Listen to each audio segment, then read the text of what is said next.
গ্রামের বাড়িতে আম্মু তার মেয়ে আর মেয়ের জামাইয়ের জন্য কি কি রান্না করলো আর প্রথম দিন এসে আমরা কি কি মজা করলাম সেটাই থাকছে আজকের এই ব্লগে। আসসালামু আলাইকুম, সবাই কেমন আছো? তো আমরা ঢাকা থেকে আমাদের গ্রামের বাড়ি মানে আমার বাপের বাড়িতে গ্রামের বাড়িতে আসতেছিলাম। তো আমরা টিকিট কাউন্টারে 1-2 ঘন্টা অপেক্ষা করার পর এই তো অবশেষে আমাদের বাসটা আসছে। তো আমরা এই জন্য বাসের জন্য দাঁড়িয়ে আছি। তো এই তো দীর্ঘ 5 ঘন্টা জার্নি করে বাড়িতে আসছি। তারপর আম্মু দেখতেছি আমাদের জন্য দেশি মুরগি রান্না করছে আর এখানে ডিম মাছ ভাজি এগুলোই ছিল। আম্মু যখন আমি বাসে ছিলাম তখনই আম্মুকে জিজ্ঞেস করছিলাম ফোন করে কি রান্না করতেছে, তো আম্মু বলছে দেশি মুরগি। তো ওই তো আমার ভাই আর আমার জামাই মিলে সবাই খাওয়া দাওয়া করতেছিল। তো আমরা খাওয়া দাওয়া শেষ করছি।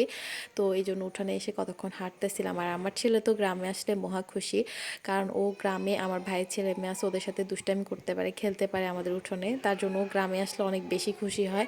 তারপর সন্ধ্যার দিকে আমরা মানে বাড়িতে সবাই আমরা মানে আমাদের উঠোনে ব্যাডমিন্টন খেলি। তো আমি আর আমার জামাই মিলে খেলতেছিলাম। ওকে আমি বলতেছি যে তুমি আমার সাথে পারবা, তো ও বলতেছে পারবো না মানে।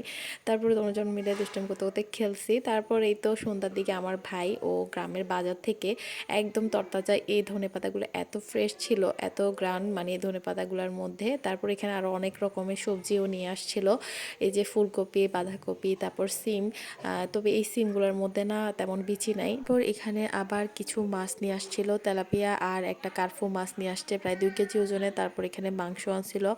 তো এরপর এই যে সবজিগুলো আম্মু কাটতে বলতেছিল, তো আমি এখানে ফুলকপি কেটে নিচ্ছিলাম। তো ফুলকপিটা একদম ফ্রেশ ছিল আর আমার কাছে ফুলকপি কাটতে এত বেশি ভালো লাগে।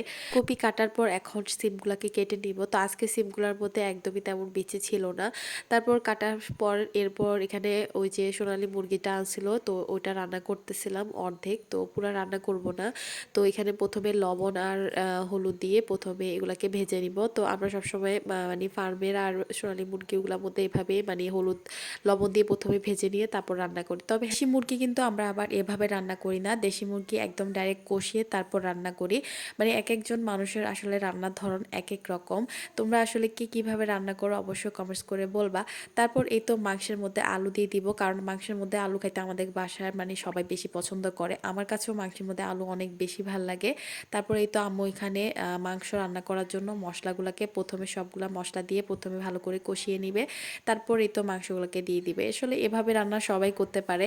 তো আর গ্রামে এসে প্রথম দিন এত ঠান্ডা কি বলবো, শহরে আসলে ঠান্ডাটা বোঝাই যায় না, কিন্তু গ্রামে আসলে বোঝা যায় ঠান্ডাটা কি পরিমাণ পড়তেছে, প্রচুর ঠান্ডা। মানে আমি প্রথম দিন গ্রামে এসে আমার মানে পুরো গলা বসে তারপর সর্দি হয়ে মানে অবস্থা পুরো খারাপ আমার। বারবার রং চা খাচ্ছিলাম।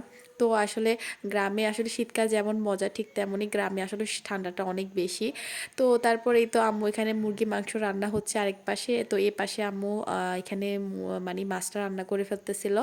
আজকে সবজি দিয়ে মাছগুলোকে রান্না করবে। আর এই মাছটা যেহেতু তরতাজা মাছ তার জন্য আর এটাকে ভাজি করে নাই, এমনি প্রথমে কষিয়ে তারপর সবজি দিয়ে রান্না করবে। আর শীতকালে তো আসলে এই সবজির মানে শীতকালে সবজিগুলোর মজাই হচ্ছে অন্যরকম। আর গ্রামে কিন্তু সবসময় তরতাজা সবজিগুলোই পাওয়া যায়, কারণ গ্রামে শীতকালে সবাই কিন্তু সবজির গাছ লাগায় আর একদম ফরমালিন মুক্ত তরতাজা সবজি গ্রামে পাওয়া যায়। আমাদের বাড়িতেও অনেক সবজি গাছ লাগানো হয়েছে। তো রান্নাবান্না শেষ করে আমরা সবাই খাওয়া দাওয়া করে তো বাড়ি উঠোনে বাচ্চারা দুষ্টামি করতেছিল, আমরা কথাবার্তা বলতেছিলাম, কারণ বাড়িতে আসলে আমরা সবাই অনেক বেশি মজা করি। তো আজকে ভিডিওটা এখানে শেষ করছি। ভালো লাগলে অবশ্যই লাইক কমেন্ট করে শেয়ার করে দিই। আল্লাহ হাফিজ।